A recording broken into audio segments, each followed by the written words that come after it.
اب ایک چیز یاد رکھ لیجئے، یہ آپ کے ویسے کام آئے گی. ایک ہوتی ہے وہن.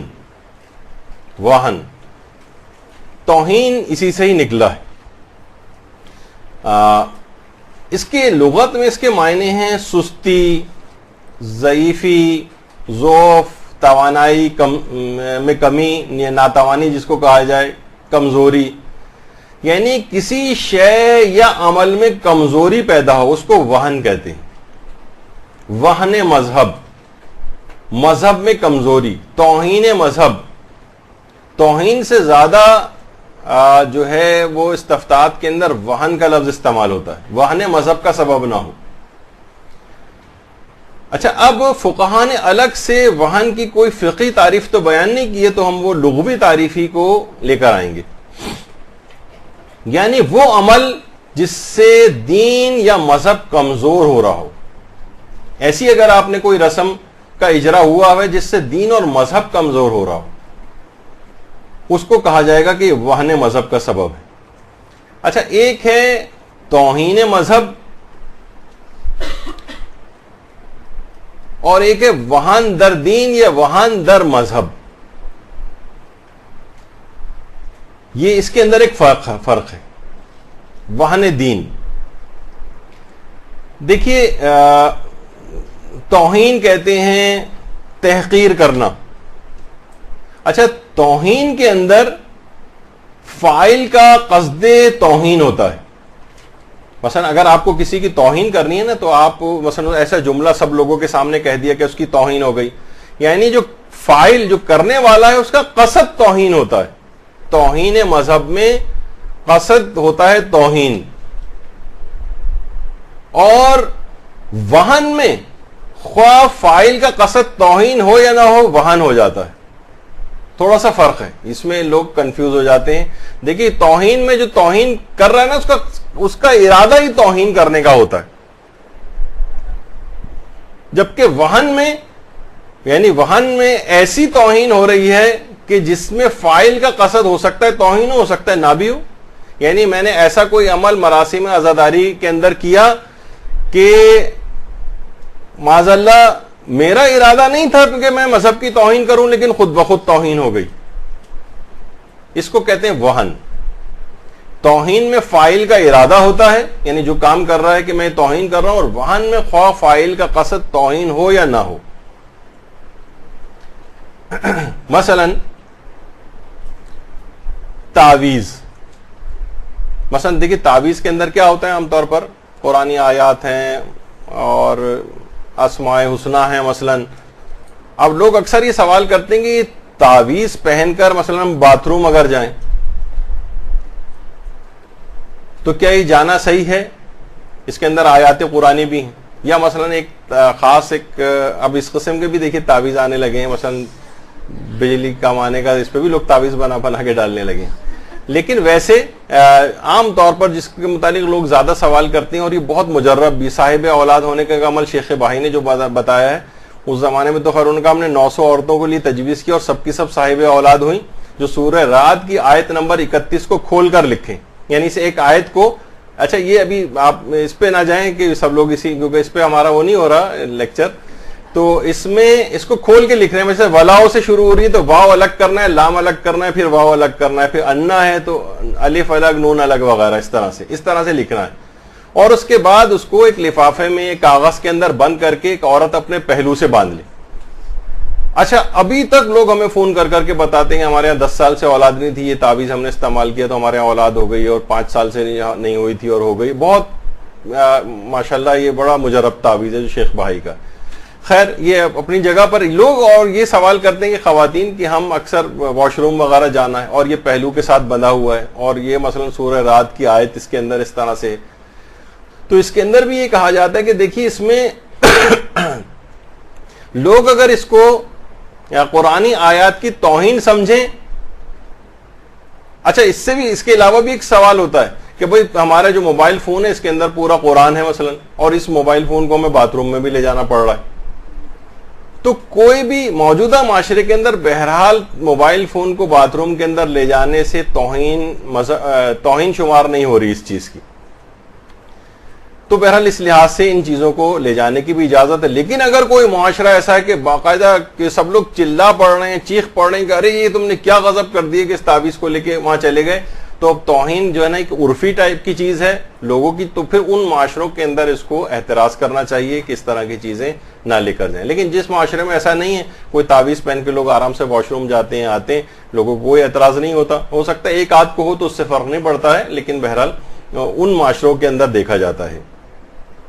اچھا, اب ایک چیز ہوتی ہے جسے کہا جاتا ہے, یعنی ابھی جو میں نے جس کا ذکر کیا کہ توہین میں فاعل کا قصد توہین ہوتا ہے. اب آپ خود بتائیے کہ آپ کوئی شخص یہ باتھ روم میں مثلا یہ والا تعویذ اگر لے جا رہا ہو تو کیا اس کا قصد یہ ہوتا ہے کہ میں اس قرآنی آیات کی توہین کے غرض سے اس کو اندر لے کر جا رہا ہوں؟ نہیں ہوتا, کسی ایک کا بھی نہیں ہوتا, تو لہٰذا یہ توہین شمار نہیں ہوتی. ہاں اگر اس وقت ہو کہ جب سارا معاشرہ کہے کہ نہیں یہ تو باعث توہین ہے, چاہے اس بیچارے کا خود توہین مقصد نہ ہو, لیکن معاشرے کے اندر اگر اس کو بہت زیادہ توہین کا سبب سمجھا جا رہا ہے اور سارے لوگ گویا چلا پڑ رہے ہیں, تو پھر اس کو احتیاط کرنی پڑے گی اور اس کو اتارنا ہوگا. لیکن عام طور پر ایسا نہیں ہوتا ہے. تو خواہ توہین. اچھا, ایک اور چیز ہے استہزاء. دیکھیے مراسم اعضاء کے اندر ایک اور بھی چیز لوگ کہتے ہیں لوگ مذاق اڑاتے ہیں, استہزاء.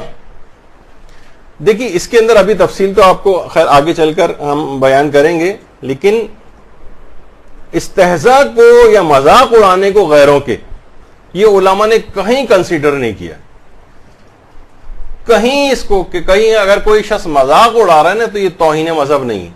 مذاق یا استہزاء یہ بالکل ایک الگ چیز ہے, اس کو آپ برداشت کریں, دلیل دیں, جس سے کسی کو قائل کریں, یا اگر وہ پھر بھی مذاق اڑا رہا ہے آپ کے کسی رسم کا, آپ کے کسی طور طریقے کا, تو آپ اگنور کریں اس کو, یعنی اس کی وجہ سے اس رسم کو نہیں چھوڑیں. توہین مذہب کی وجہ سے بعض اوقات اگر وہ محقق ہو جاتی ہے تو ہو سکتا ہے کہ اس پر پابندی لگے, لیکن استہزاء کی وجہ سے ایسا نہیں ہوتا. یہ تمام علماء نے فتاوے میں ذکر کیا ہے. اچھا, اب دیکھیے یہ جو بعض اوقات یہ ہوتا ہے کہ جو وہن ہوتا ہے یا استہزاء بھی ہوتا ہے, اس میں اختلاف عرف اور اختلاف تہذیب کا بڑا دخل ہوتا ہے. دیکھیے ہو سکتا ہے کہ ایک ماحول اور معاشرے کے اندر اور ایک تہذیب کے اندر وہ چیز معیوب ہو اور دوسرے اس کے اندر معیوب نہ ہو. مثلا یا چلیں ایک اور مثال دے دوں, جیسے انگریزی تہذیب ہے, کسی عورت کو دیکھ کر سر سے ہیٹ کو اتارتے تھے وہ, اور مثلا مسلمانوں کی تہذیب یہ ہے کہ سر کو ڈھکا ہونا چاہیے. اب بہت سی چیزیں ایسی ہیں جو تہذیبوں کے اندر الگ الگ ہیں.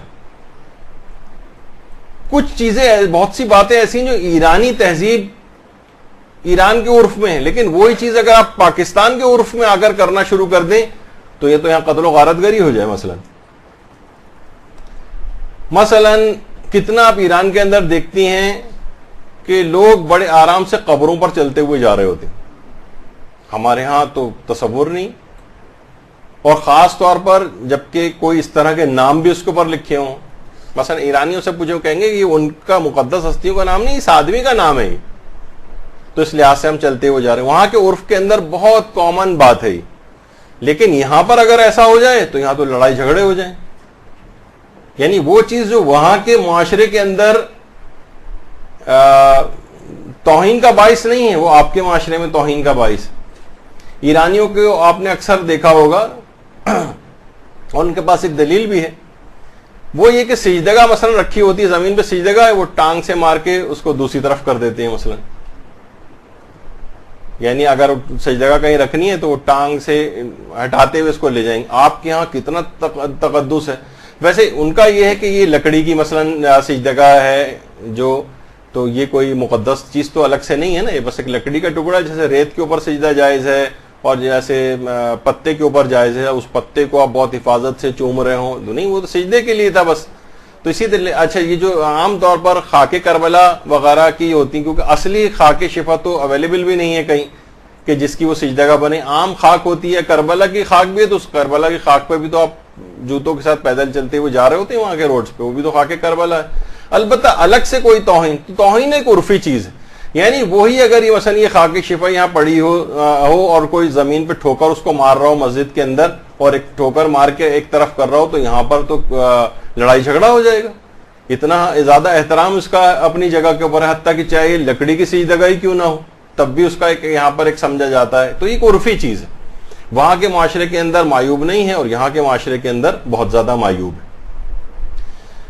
تو عرف کے لحاظ سے بہت ساری دیکھیے چیزیں ایسی ہیں کہ جو بیان کرتے ہوئے بھی وہ ہوتا ہے کہ مثلا عربوں کے کچھ معاشرے کے اندر ایسا ہے, سارے معاشرے میں نہیں, کچھ جگہوں کے اوپر, کہ جس وقت مجلس عزا ہو رہی ہوتی ہے سارے امام بارگاہ کی دیواروں سے ٹیک لگا کے بیٹھ جاتے ہیں اور حقے بھی لے کے بیٹھ جاتے ہیں. اکثر دوران مجلس ہی حقہ پی رہے ہوتے ہیں, اکثر دوران مجلس سگریٹ پی رہے ہوتے ہیں, اکثر دوران مجلس قہوہ اور چائے وغیرہ چل رہی ہوتی ہے. تو کیا ہے ان کے معاشرے کے اندر, یہاں پر ہمارے معاشرے کے اندر بڑا مسئلہ ہو جاتا ہے. حتیٰ کہ جو لوگ اعتکاف کے اندر بیٹھے ہوتے ہیں اور سگریٹ پینے والے افراد ہوتے ہیں, جب روزہ کھلتا ہے تو وہ بیچارے صحنوں کے اندر ادھر ادھر کونوں میں جا کے سگریٹ وغیرہ پی رہے ہوتے ہیں. وہاں پر بہت معیوب سمجھا جاتا ہے سگریٹ پینا, یعنی کہ مسجد کے اندر یا امام بارگاہ کے اندر, اور اعتکاف میں تو ظاہر مسجد کی حدود سے باہر بھی نہیں نکل سکتے, تو اس وجہ سے ان کو مسجد کے اندر ہی رہنا ہے, اور سگریٹ کے طلبگار ہیں تو سگریٹ بھی ان کو چاہیے ہوتی. تو بڑے یہاں پر مسائل ہوتے ہیں اس لحاظ سے. تو یہ کیا ہے, یہ سارے عرف وغیرہ کے چیزیں ہیں. اسی طرح سے مثلا کتنی چیزیں ایسی ہیں کہ مثلا ایران کے اندر اور عرب معاشرے کے اندر بھی 12 اماموں کی تصویریں بنائی جاتی, گھروں کے اندر لگائی جاتی. پاکستان کے اندر یہ ٹرینڈ نہیں, یہاں تو معمولی سی صرف ایک شائبہ اور ایک بلڈ ٹائپ کی ایک تصویر بھی ہم کسی پوسٹ کے اندر مثلا مدرسہ لگا دے تو لوگ اس کے اوپر شور مچا دیتے ہیں کہ آپ نے یہ ہلکا سا عکس بھی اس طرح سے کیوں نظر آ رہا ہے, لیکن وہاں پر گھروں کے اندر اس طرح سے چیزیں لگی ہوتی ہیں. یہ اختلاف عرف ہے, یہ اختلاف معاشرہ ہے, یہ اختلاف تہذیب وغیرہ کے مسائل ہیں. ایک معاشرے کے اندر ایک چیز جائز ہوتی ہے, دوسرے معاشرے کے اندر وہی چیز معیوب ہو جاتی ہے. تو یہ سب مثالیں آپ کے سامنے اس وجہ سے بھی یہ لائی جا رہی ہیں یہاں پر. اچھا, اب اس پر یہاں کیا ہوتا ہے, کفر و ایمان کا مسائل لوگ جو ہے وہ لے آتے ہیں, حتیٰ کہ ائمہ کی ان تصاویر کے اوپر, بلکہ میں آج اس کی تفصیل میں نہیں جا رہا, اس کو ہم جو فقہ عزاداری میں الگ سے اس کو لے کر آئیں گے کہ کون سے علماء کیا کہتے ہیں کہ ان تصاویر کو لگا سکتے ہیں گھروں میں یا نہیں لگا سکتے, ان کے متعلق ہمیں کیا عقیدہ رکھنا چاہیے وغیرہ. تو یہ اپنے مقام پر آئے گا. ابھی تو صرف میں اس پہلو کو بیان کر رہا ہوں کہ لوگوں کے جگہوں کے بدلنے سے, ملک بدلنے سے احکام بعض اوقات بدل جاتے ہیں. اسی طرح سے مثلا اسٹیج پلے باقاعدہ عرب اور ایران کے اندر ہوتے ہیں کہ واقع کربلا ہے اور نیزوں کے اوپر سروں کو جو ہے وہ لے جایا جا رہا ہے, تو اس کو ایک ویژولاائز کیا جاتا ہے. تو اب کربلا کے واقعات یہاں پر اگر ہو تو لوگوں کو معیوب لگے گا. اچھا, اب یہ اختلاف عرف کا خیال کیے بغیر لوگ بہت ساری چیزوں کو اچھا دیکھیے, بعض اوقات ایک وہ بھی ہوتا ہے نا, جو ظاہر ترقی یافتہ ہو جاتے ہیں لوگ, ان کی پیروی بھی شروع کر دیتے ہیں. وہاں کی کوئی رسم و رواج آپ کو بری بھی نہیں لگ رہی ہوتی, اس پہ آپ کوئی اعتراض نہیں کر رہے ہوتے. لیکن جہاں مثلا جسے کہا جاتا ہے کہ الپاکستانی ٹائپ کے ہمارے جو افراد ہیں وہ کوئی رسم کریں تو اس پر فوراً لوگوں کو اعتراض ہونا لگتا ہے کہ یہ کالے پیلے افراد جو ہے نا, یہ اگر کوئی چیز اپنے ہی لوگوں کے, باہر والوں کو کسی کو اعتراض نہیں ہوتا. مثلا خود ایران کے عرف کے اندر اگر آپ دیکھیں تو وہاں اس طرح کے آلات کا استعمال کرنا ایک بہت کامن چیز ہے, رسومات عزاداری کے اندر بھی, رسومات عزاداری میں بھی. لیکن یہی چیزیں اگر یہاں پر لائی جائیں اور اس کی مثلا اندرون سندھ میں کچھ جگہوں کے پر یہ ماتم اس طرح سے ہونا شروع ہوا تھا, تو اس کے بعد اس کی ویڈیو کو فیس بک پہ جب اپلوڈ کیا گیا تو لوگوں نے جتنے بھی کمنٹس میں نے نیچے دیکھے 400-500 وہ سب صرف گالیوں سے بھرے ہوئے تھے, اور ان کو بددعائیں دی گئی تھی کہ کیا چیز یہاں پر مثلا یہی چیز وہاں پر ہو رہی ہے آلریڈی, لیکن اس لحاظ سے وہاں پر اعتراض ہم نہیں کر رہے ہوتے. تو یہاں پر لوگوں نے عام طور پر اس کو جو ہے, ابھی ہم اس کے حلال و حرام ہونے کے لحاظ سے جو ہے گفتگو نہیں کر رہے, ابھی صرف عرف کا میں اختلاف بتا رہا ہوں کہ بعض اوقات کس طرح سے اس میں ہوتا ہے چیز. تو یہ ڈھول وغیرہ لے کر آنا یا اس طرح کی چیزیں ہوتی ہیں, تو ہو سکتا ہے ایک جگہ تمسخر کا باعث ہو, یہ تہذیبوں کو ٹکراؤ کی وجہ سے ہوتا ہے. مثلا میں ایک دفعہ پہلے بھی مثال دی تھی, میرے اپنے دوستی نے کہا تھا ایک دفعہ کہ وہ ایران گئے تھے. آپ کو پتا ہے ایرانی جو ہے وہ قہوے یا چائے وغیرہ وہ قند ہوتی ہے, وہ ایک طرف منہ میں رکھ لیتے ہیں اور اس کے بعد آہستہ آہستہ چسکے لے کے اسی کو منہ میں گھلا کے وہ اپنا اس کو میٹھا کرتے ہیں, جو بھی کرتے ہیں جس طرح سے. اس نے کیا کیا, جب اس کے سامنے قہوہ آیا تو اس نے 4-5 قند لے کے اس میں ملا کے چمچی سے ہلانا شروع کر دیا, تو تو باقاعدہ ہوٹل کا مالک آیا, اس کے ہاتھ سے کپ چھین کے اسے باہر نکالا کہ یہ تم کیا یہ گندی حرکت یہ کر رہے ہو اس کپ کے اندر, اور قند تم نے اس کے اندر ڈال دی. تو یہ کیا ہے کہ یہ تہذیبوں کا ایک لحاظ سے ایک ٹکراؤ ہے.